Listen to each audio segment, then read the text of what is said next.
welcome back to the channel. And today the video is on nucleases. In the very last video we studied structure of DNA, how the DNA is formed. It contains a phosphate group, a sugar molecule and nitrogenous base pairs, and we ligated these nucleotides to form the DNA by using DNA ligase. There are different enzymes which can ligate these nucleotides, but for the basic we studied DNA ligase. I also told you that the DNA can be broken down by using nucleases. So yes, today the video is on nucleases. There are two types of nucleases, but before going to that, we must understand the structure of DNA in a simplest form. You can click this button above. Yes, the button that is appearing here. You can click it right now and answer the questions. You can see a series of questions. You can select the appropriate answer after viewing this video completely till the end. Okay? If you think that you know each and every answer, that means you have understood my video properly. If you have any feedbacks, please comment down below in the comment section. So this is in 3' hydroxyl. See, I'm going very fast. If you don't know the structure of DNA, please go back and refer the other video. Okay, so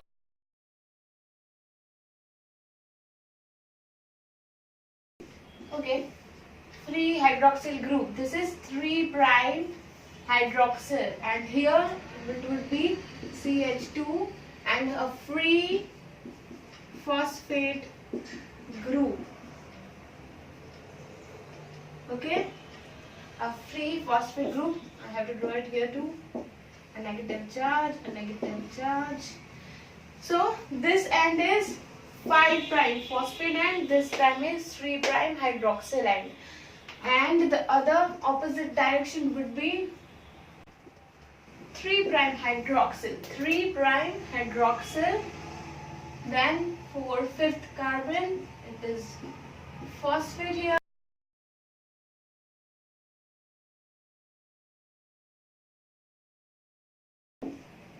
A free phosphate group, 5' phosphate, 3' hydroxyl. You can see both the strands are running opposite to each other. Here would be a nitrogenous base, here would be a nitrogenous base. Similarly here a nitrogenous base pair, a nitrogenous base pair, which would be forming hydrogen bonds. Okay. So this is double-stranded DNA structure. If we want to simplify it, first we have to understand the ends.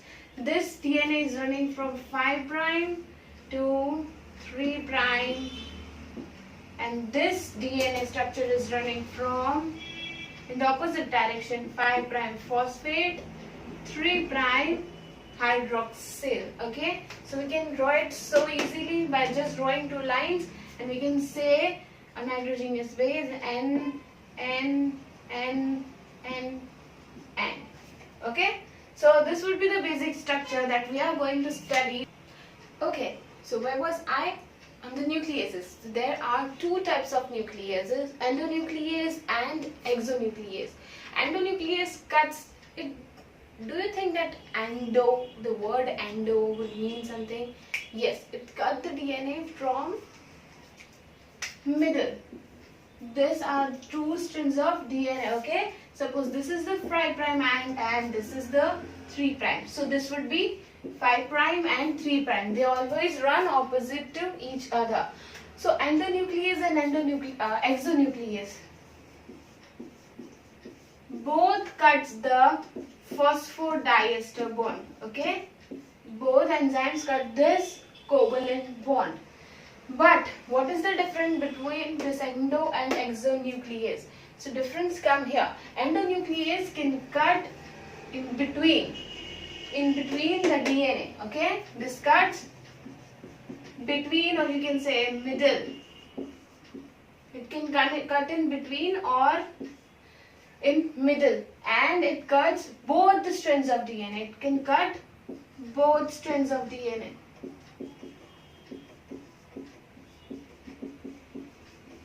Or I can say that it cuts the double-stranded DNA, whereas exonuclease can only cut the single strand of DNA. Single strand of DNA. It cannot cut double strand of DNA, and it won't be acting from between. It would act from the ends. Okay, I'm going to show you why it is so. It is going to cut from one end of nucleotide. Nucleotide chain, not just nucleotide, it is a chain of nucleotide. Okay, so let's go in detail and see what do endonuclease mean, and are there other types of endo or exonucleases. Okay, so we will first take endonucleases, that why it cuts double-stranded DNA and at what particular site it goes and cuts the DNA, because it's just breaking the PDB bond. Then what is the difference between this exonuclease and endonuclease? Okay, so moving forward to endonuclease. Endonucleases. So what are endonucleases? Endonucleases are known as restriction endonuclease. Why restriction endonuclease? Because these nucleases, these enzymes, cut at a specific site. They don't cut at any random site, they just cut at a specific site. Okay, specific site could be AGTC or GGCC or AAGCTT. Similarly, GG, ATCC. You might be wondering what are these? These are nitrogenous base pairs. If I am drawing a DNA structure in simple lines like this, okay? There are base pairs here. Suppose it is A, G, G, C, T, A, T. So what would be the opposite to this? T pairs with A pairs with T, T, G, C, G, C, C pairs with G, T pairs with A and A pairs with T. So this is a sequence of nucleotides. When we go to endonucleases, this enzyme cuts at a particular specific site, and that's why it is known as restriction enzyme.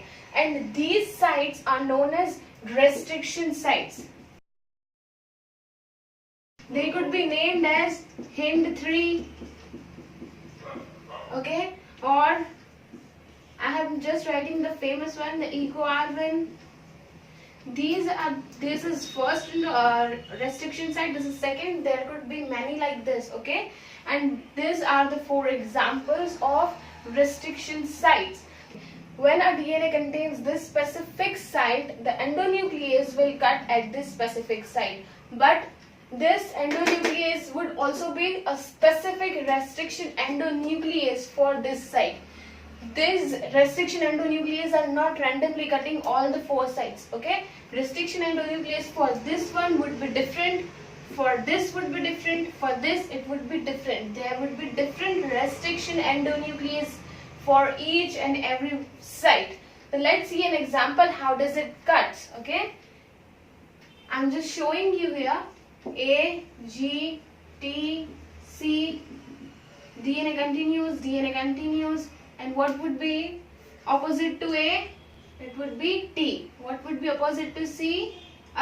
G, it would be C. T pairs with A, C pairs with G, and it goes on.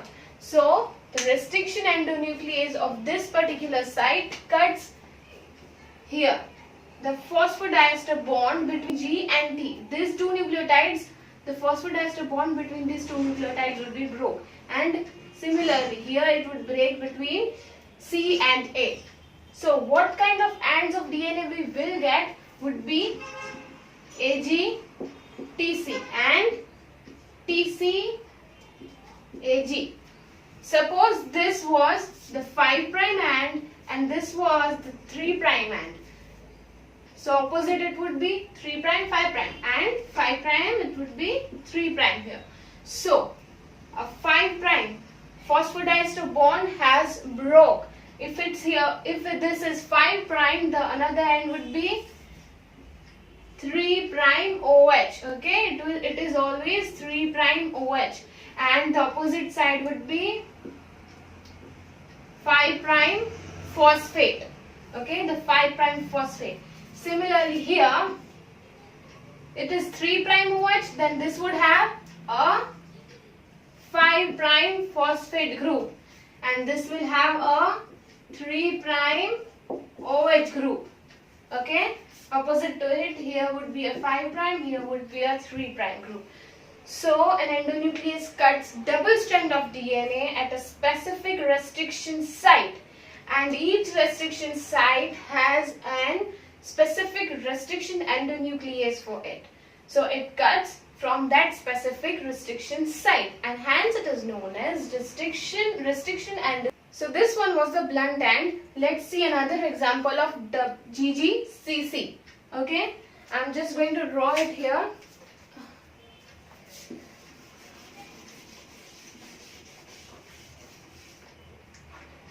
Similar to that, dot dot dot, it would be a long chain of DNA, GGCC dot dot.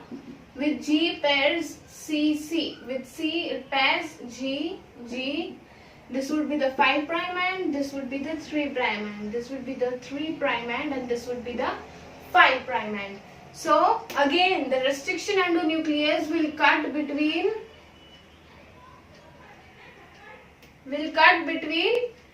G and C. Okay, and again they will form would be the blunt ends. There would be a blunt end, and you should recognize now that what is this creating? 5 prime end. So here would be a 3 prime hydroxyl. Okay, and here would be a 5 prime phosphate. 3 prime hydroxyl. So here it would be a 5 prime phosphate, a 3 prime OH. The other end has the 5 prime end. Okay, are you getting my point? I'm explaining this in short. Okay, now we are going to see the third restriction enzyme, which is, okay, by mistake I just rub out the A from here. The third restriction site is AAGCTA. Let me draw it here itself. It would have opposite end. A pairs with P, A pairs with T, G pairs with C, C with G, A. At this restriction site, the restriction endonucleases gives a cut from here. The two nucleotides, this A and this A, the phosphodiester bond between these two nucleotides would be broke down. Okay, so the DNA is broke from here, and the other PDB bond that would be broke is between these two. So the phosphodiester bond was breaking between these both nucleotides and between these both nucleotides. So we get 2 DNA with A, G, C, T, T, dash dash, then T, T, C, G, A, and A. So this was the 5 prime end.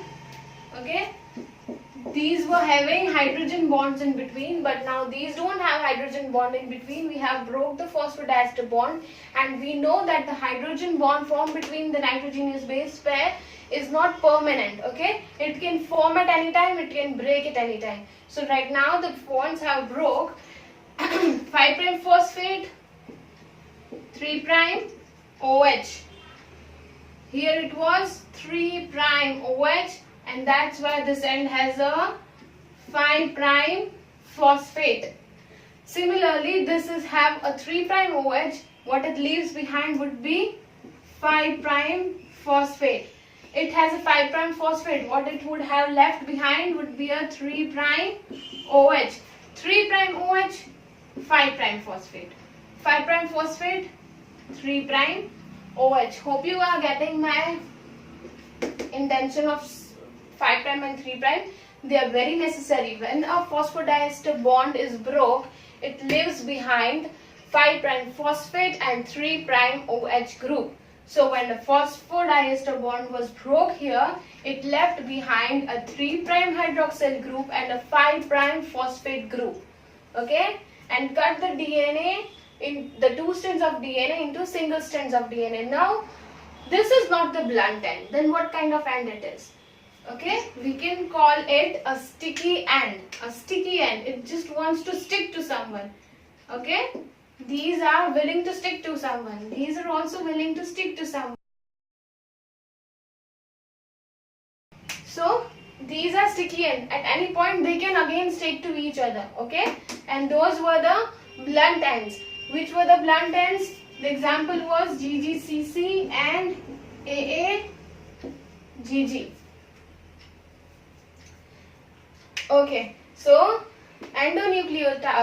restriction endonuclease can give blunt ends and sticky ends, both the blunt ends and the sticky ends.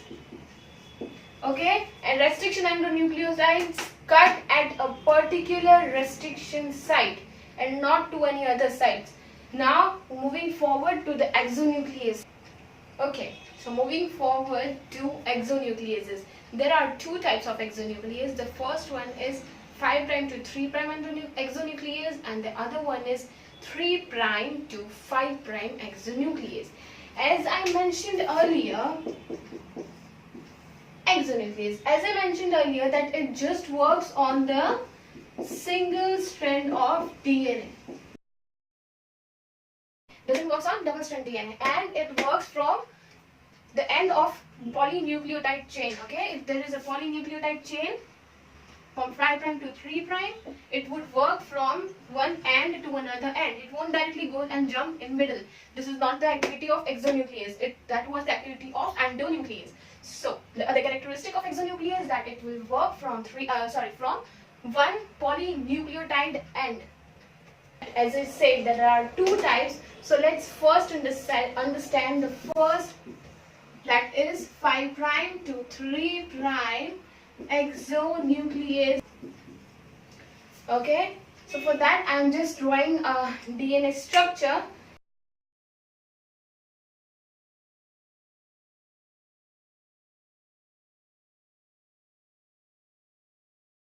So this is a DNA molecule, a single strand of DNA molecule which have a 5 prime phosphate group and a 3 prime hydroxyl group, which you may not be able to see from the camera, I guess, or you are able to see, then 3 prime hydroxyl group. Okay, so the chain is running from 5 prime phosphate to 3 prime hydroxyl group.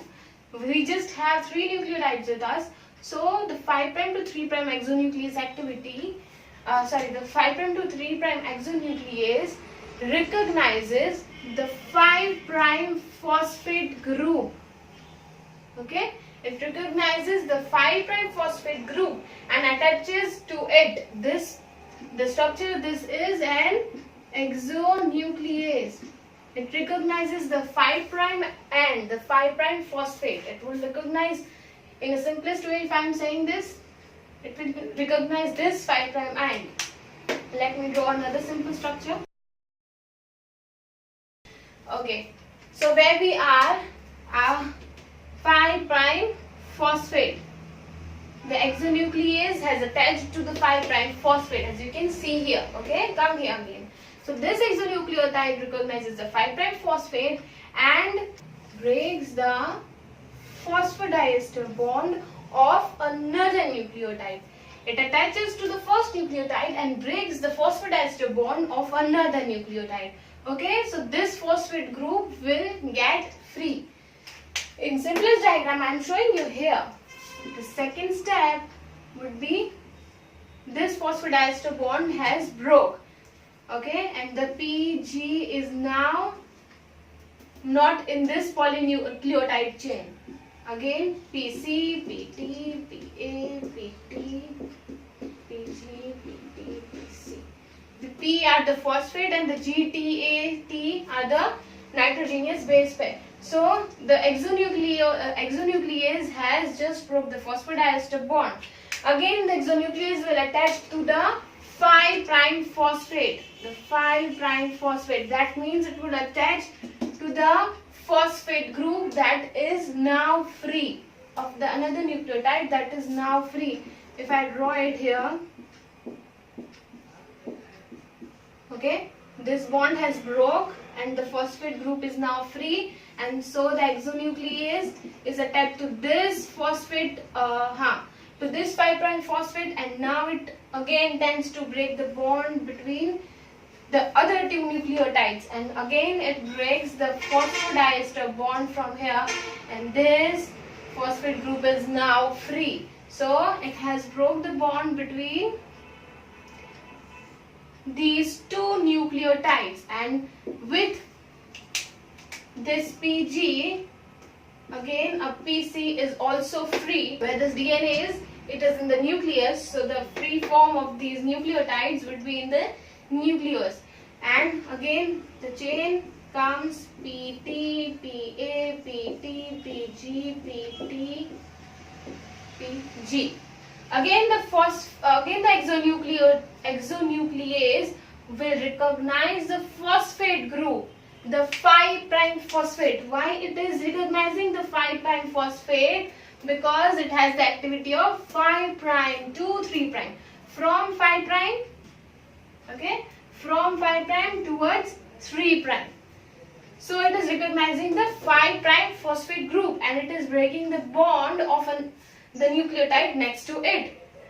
So what this 5 prime to 3 prime exonuclease do? It would gradually cut the polynucleotide chain into single nucleotides. Okay, each and every nucleotide here which are present in the polynucleotide chain would be then gradually go to this would gradually form a single nucleotide as this guanosine, as this cytosine. Okay, so this was the activity of 5 prime to 3 prime exonuclease.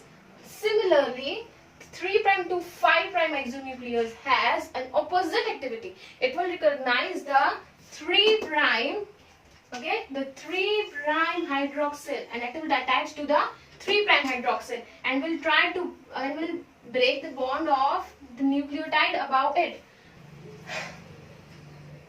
Okay, so the second one is 3 prime to 5 prime exonuclease.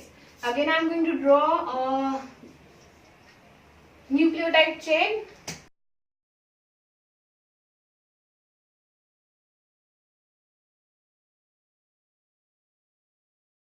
So now the 3 prime to 5 prime exonuclease recognizes the 3 prime OH group.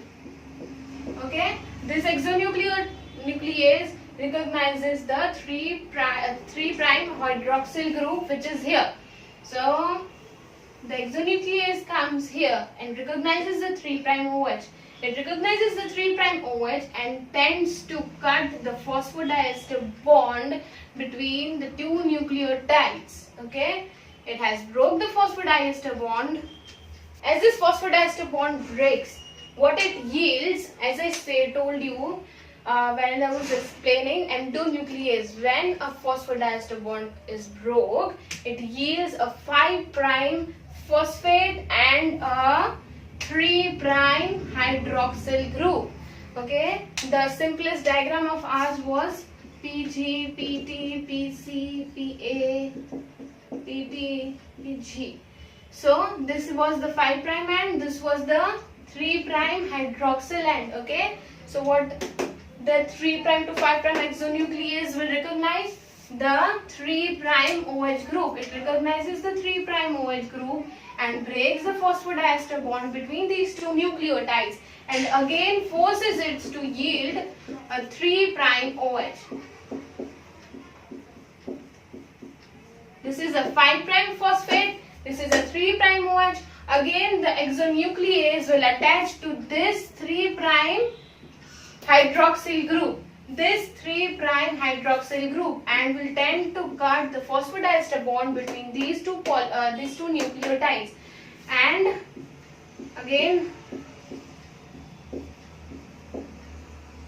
it forms a 3 prime hydroxyl group. The exonuclease will again recognize this 3' hydroxyl group and will tend to cut the phosphodiester bond here. So what we are yielding? We are yielding a PG nucleotide, PT nucleotide, PA nucleotide. Okay, these are single nucleotides instead of polynucleotide chain. Now what we have is we have single nucleotides because of exonuclease.